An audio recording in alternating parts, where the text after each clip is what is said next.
Mike McCool here in the Royal Examiner Studio, and with me today is Lieutenant Robbie Seal and Officer Chris Anderson. So we're going to talk about, it's been a while since we've had a conversation. It has. So bring us up to date of what the Sheriff's Department's doing. I noticed we got some Find Them Friends Inc. I got a little box here, has a lot of information. I know, and I know he has a lot to do with the dogs, so we're going to talk about that. So where do you want to start? Well, we'll let Deputy Anderson talk about, he's one of our canine handlers with his canine rooster, and he came up with a fantastic idea for not only the Sheriff's Office, but for the community as a whole. And obviously with that idea, he mentioned we had the, the generosity of our local Front Royal Moose Lodge that contributed to us getting what's in this box. So I'll let him explain a little bit more about that. Big things are in little boxes. Big things. And I think not only benefits us, but like I said, the community as a whole. Okay, so great. Well, Chris, tell us how you had this aha moment here. Basically, I was training with some people that are from Florida who actually make these kits, and that's kind of where I seen the idea. And some guys that we train with in Fauquier had brought up the idea, so I pitched it to our office and kind of went from an idea to reality. Yep. Well, tell us about it. What is it? Basically, it's a scent kit. The way we track with our bloodhounds, we need a scent article, and we track a specific scent from whoever the person we're tracking is. And you don't do like on television, you take the old sweaty T-shirt and give it to the dog? I mean, we can. We can. Okay. If we don't have this. This is basically anybody can use this, and it gives 100% pure scent of that person to keep on hand. So if, heaven forbid, something were to happen. So it's a preventive thing. People take it and put their scent in it.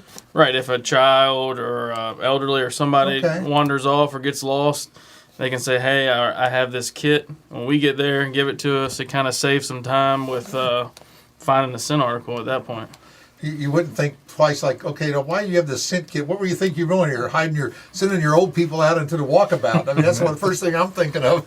Right. But going back to what you asked and what he clarified, what makes this so much greater is, you don't have the contamination aspect of it. That's it. It's 100%. Yeah. And you're right. You don't know when you're going to need these. It's kind of like I know we do our kids. We have the photo IDs and the different kind of fingerprints. So we have a kid fingerprint program. Yes. And so it's kind of along the same idea. And you never, we thought, oh, that'll never happen to me. Right. We see things every day coming across the news desk of, all ages, walk off, got missing, apprehended, or just didn't come home and they don't know why. And sometimes it's a short period of time, it's innocent. Other times it's like, it's not so innocent. So we just never know when things like this are going to happen. So let's talk about that. Show me what you got in that box. Basically what comes with it, which a jar to collect your sample. It has a sterile, like absorption gauze pad. Right. Comes with sterile gloves and a label and a seal that you can seal the lid up with once you put your gauze pad in there. So what do you do? So basically, when a parent or whoever is going to do this for their child, or whoever it might be, they open up their sterile gloves.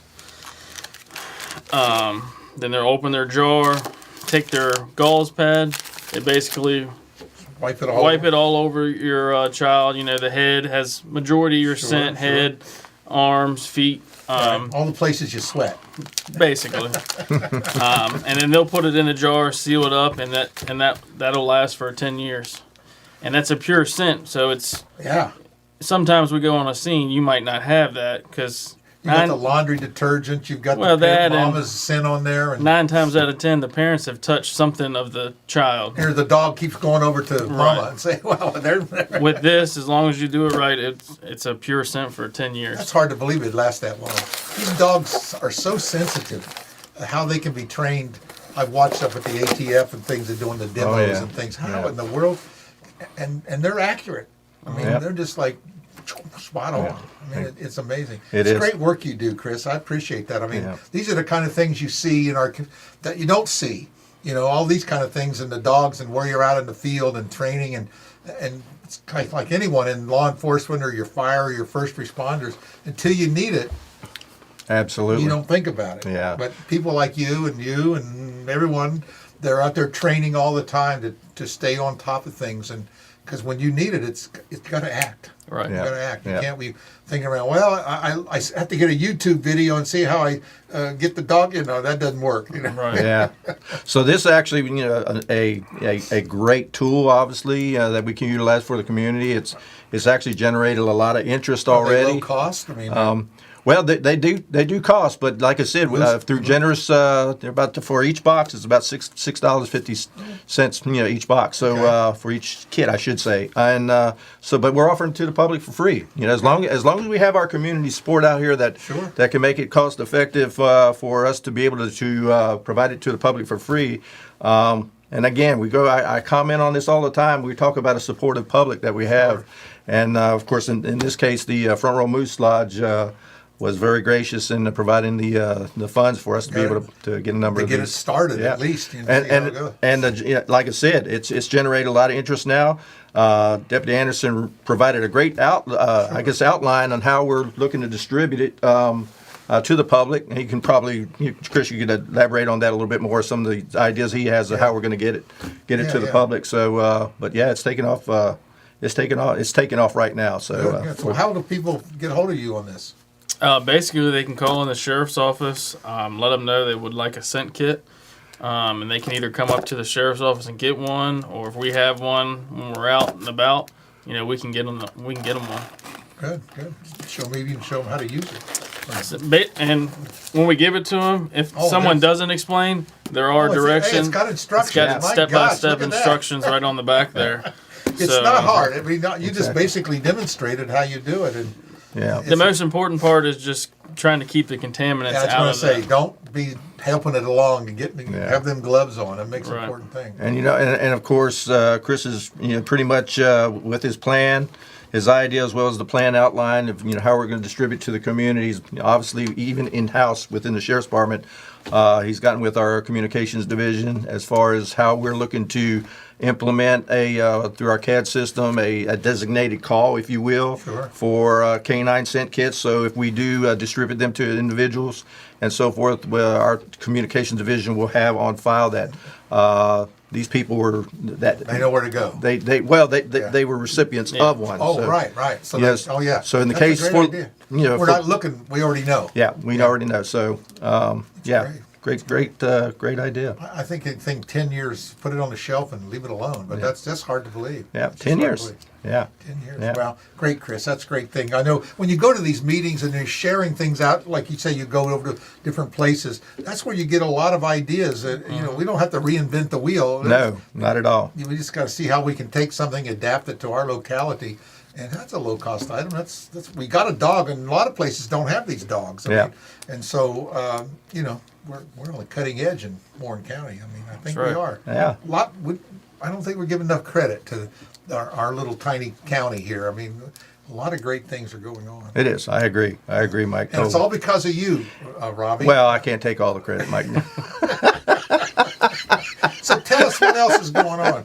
Well, of course, it's been a little bit since I've been back here. I think I overstayed my welcome last time. I know, I like two or three back-to-back sessions here with Mike on the talk, so I thought I'd give it a little leeway, not bore the public totally. I thought you were mad at me. So. Not at all. Never mad at you. But we've got some things coming up, and I'm going to try to go chronologically. Okay, let's do them in what's coming per date. We actually have our Heroes Challenge coming up. Okay. I don't know if you've heard of Heroes Challenge. No. That's actually I haven't. Cindy Wenzel. She teaches a Taekwondo. She's like 7-time black belt. I would not want to mess with this woman or get her upset, but she's a lovely lady. She's actually came up with the idea when I was at the police department of a Heroes Challenge, and this really was a friendly, competitive format of various exercises that involved first responders and teams in the past were the police, Front Row Police Department, Sheriff's Office, Shenandoah National Park, trying to get fire and rescue to get a team. Yeah, always the last I don't know one to come what on it board. is. I'm putting you on the spot, fire and rescue.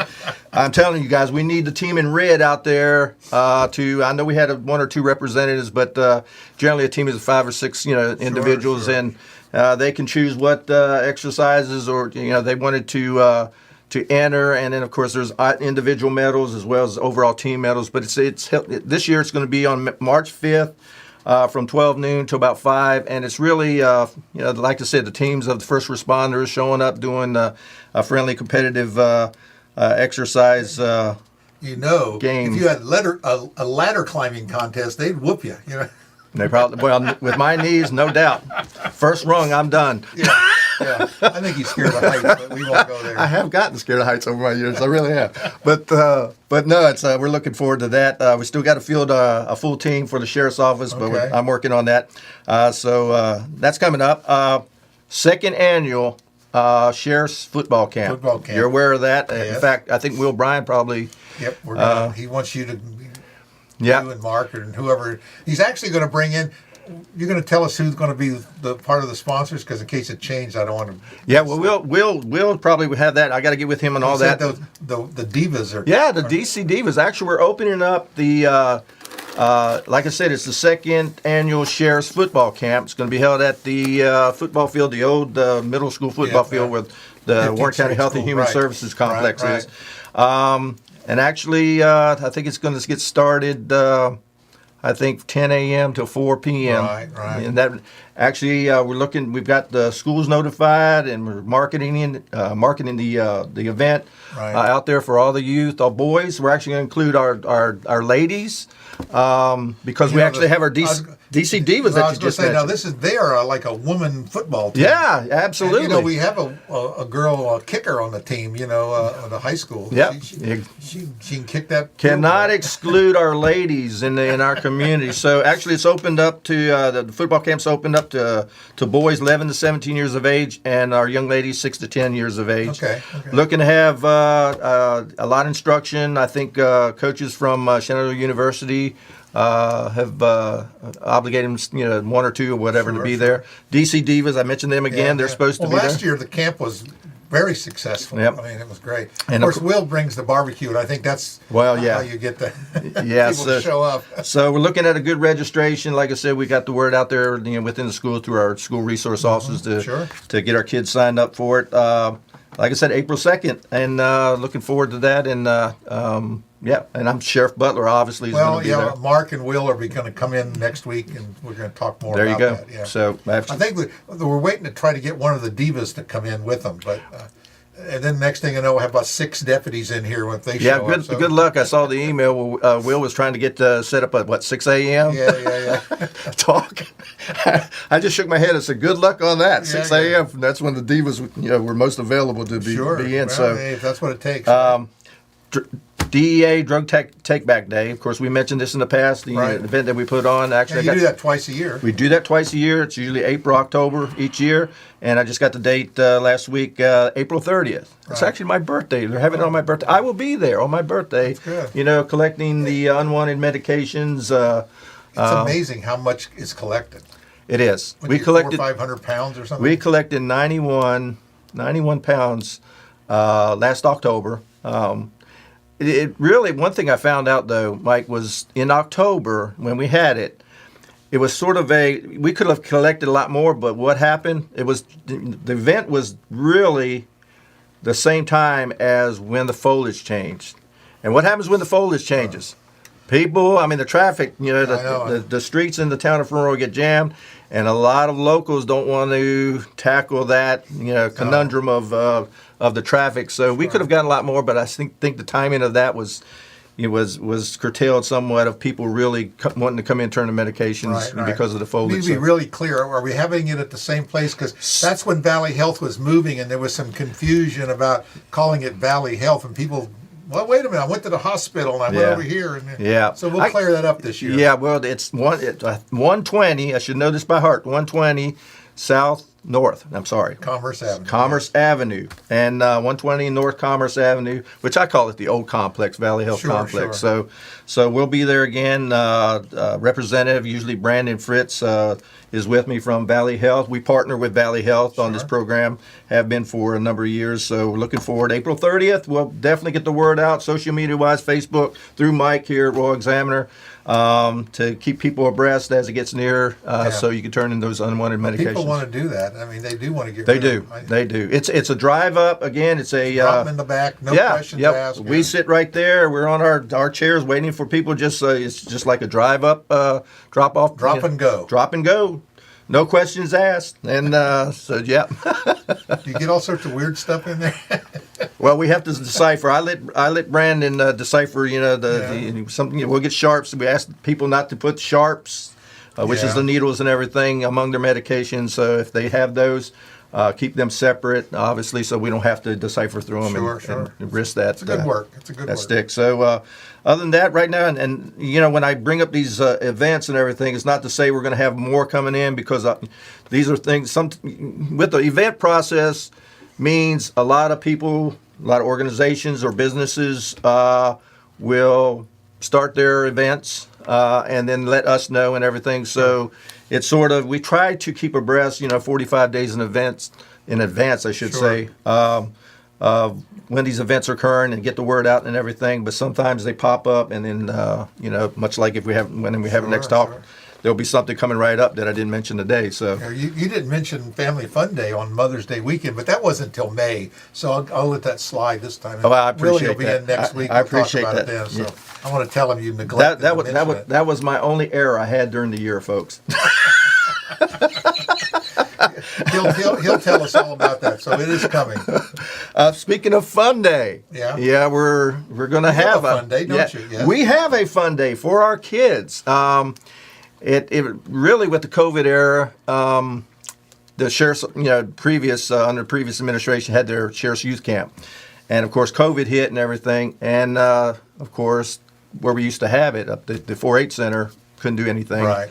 And so we decided, Sheriff Butler decided, we got to salvage something in 2020. So we implemented obviously the precautions that were in effect with COVID. We came up with this Fun Day event, and this was an event that we, through the registration process, notifying the kids in the schools again if they were interested, to free of charge through donations again by our community partners, provided a fun day that involved canoeing on the river. Then we went over to Skyline Ranch Resort, who donated their facilities to be able to swim in their pool, fish in their ponds. Then we had our K-9 division do demos, our AC division do a little instruction on animal control, as far as animal control and that sort of thing. And of course, our SOT, our Special Operations team, do a live demo on what they do best as far as with their capabilities. A lot of these events are really done just to make the sheriffs and our law enforcement, like we're real people, and we're your neighbors. We're not somebody to fear. We're people that we're just like you, and we're here to serve. And I think that's what part of all this is to humanize maybe the law enforcement. Don't you think? I mean, well, I agree with you 100%. We've talked about that in the past. And when you're in trouble, who are you going to call? You call the Leos. And it's and I've spoken to this. As long as I've been doing this.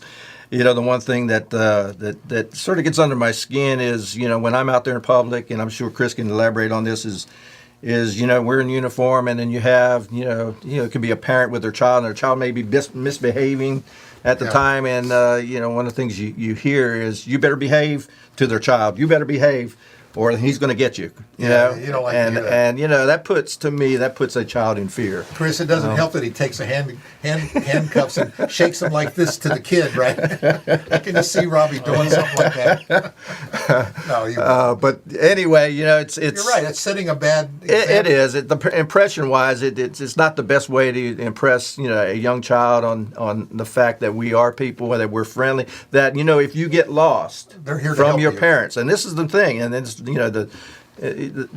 I guess the mindset that I have of the negative impression that you give a child, because if that child should get lost and they need help, and of course parents teach their children the correct measures of don't talk to strangers, right. But if you see a person in a uniform in a public place, and you're lost, you would hope that child would come up to that officer and say, "I need help finding mom and daddy." Sure. And not saying, or reverting back to the fact that I don't want they're him to get me. Yeah, Right, exactly. So,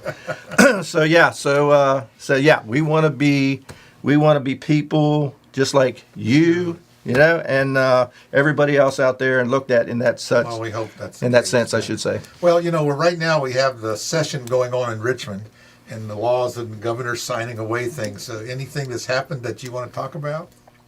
As far as the laws in general, motor traffic laws changed, or we well, I understand from July to January. Well, I mean, there's a whole bunch of different dates they happen. Yeah, so. I understand. Yeah, obviously with the new administration in office now, they're looking to look at the previous laws when it comes to some of the traffic laws that really were,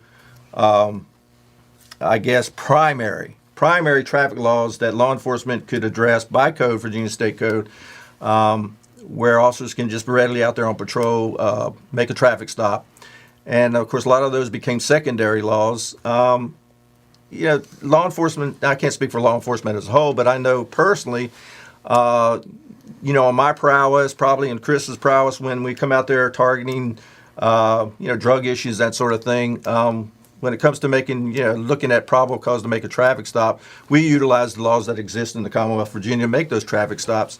And, sometimes if you're hampered by what you can and cannot, and I understand some of the rhetoric or why laws are passed like that, but for the overall mission of what law enforcement tries to do, and especially with Sheriff Butler's vision on combating, the drugs. Right. I mean, everywhere in this country there's the overdose issues that are happening in communities, and the drug use that are happening in communities, the opioid issues that are happening in communities. Excuse me. And Sheriff Butler's mission, since day one he took office, was to tackle this as best as he could, and which means our patrol division getting out there and enforcing the traffic laws. Right.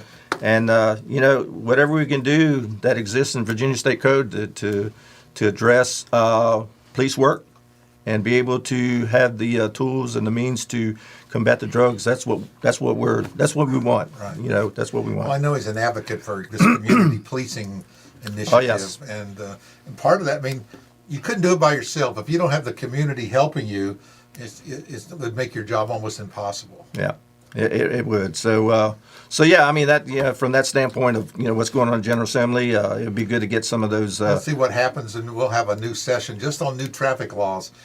Probably not till July. That's when they normally take effect. Yeah. July 1st. Yeah. We'll see what the new ones are. And of course, some of these things, the last session went quite a ways one way, and especially in some of the the judicial rulings and things that really hampered. But I think we're going to see probably now that the administration's changed the other direction, maybe they'll come to the middle and have some common sense approach. And I tell you what, since I came aboard with the sheriff and when he took office, the one thing that I really am proud of, and I noticed, with our staff, with our patrol division, our canine, of course, enhanced our canine program tremendously from where it has been. I've seen the proactivity. You talk about proactivity. I have seen unbelievable proactivity with how our guys are out there in the field doing their job, and they love doing their job. I mean, they're not, and being old school, through the many administrations that I've worked under, you'll come out under, times when you can be somewhat reactive instead of proactive. With the job and everything, depending on what's presented to you as an employee, as a law enforcement officer, with the tools that are presented to be able to do your job. But I tell you what, it's been a blessing and just puts a smile on my face to know that our people are out there enjoying doing their job and have the tools to be able to do their job, and that makes for a what I call a happy employee, a happy law enforcement officer that enjoys coming to work. And it's not to say there are times when sure.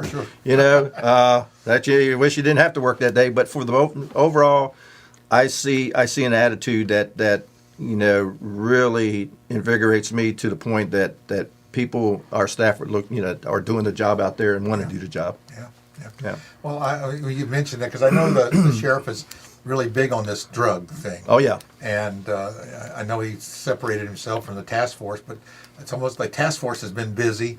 The county's been busy, and you just see here lately in our region, we've had some major drug busts, and not just little, tiny 2-ounce stuff. I mean, we're talking pounds of things. Yeah. And we're seeing that. And you mentioned, and the reason I know that, I won't say who it was because they're on the drug.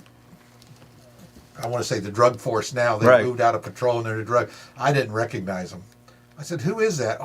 Oh, yeah, I see that now. Yeah. And I won't say what they look like, but they didn't look like them. You didn't recognize them. That's the main thing. Them. They didn't have a uniform. So I'm just telling you, you have to blend in. That's a prerequisite to being undercover.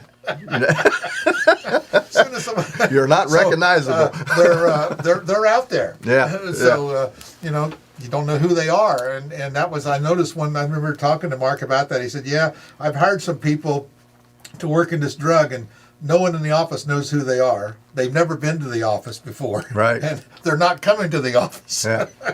And that's a great idea too. So. That's a great idea because what better way? Thinking out of the box. You got to do it. What better way to tackle such a well, you got to think like a drug dealer, criminal enterprise. Sorry you do that. I mean, you see it all the time, but in any of those kind of things, what would they do and how do they do it? It's just like the things you do. If they're lost, you got to think like the person lost. Where would they go? What would they do? They normally do opposite of what they should do, right? Yeah. Well, Chris and Robbie, it's been great talking to you. Have anything else on your list? No, I think that's it. We talked about it, and we'll bring this up the next time. You mentioned ID fingerprint kit. Right.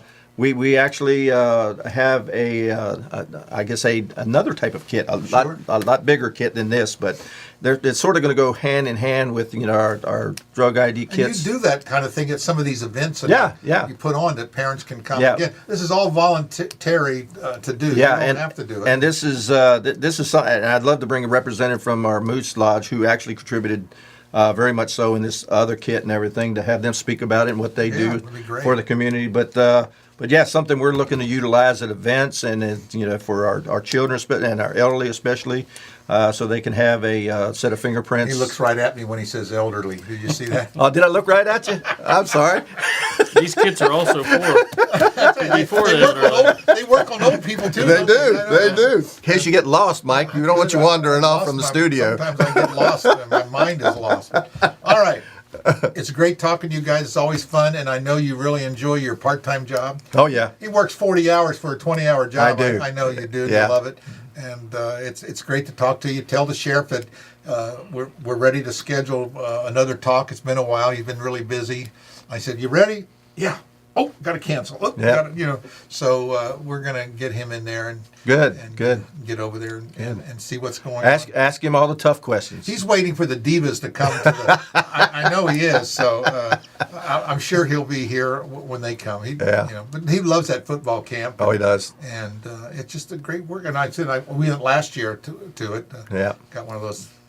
Barbecue sandwiches. But the kids, you could see they were out there, participating in the drills. They weren't goofing off. I mean, they wanted to do it. Exactly. That's good. So hope that's a great success again. Guys, good talking to you. Yeah, same here. We'll keep in touch. Thanks for having us as always. Appreciate it. Thank you. All right. Thank you.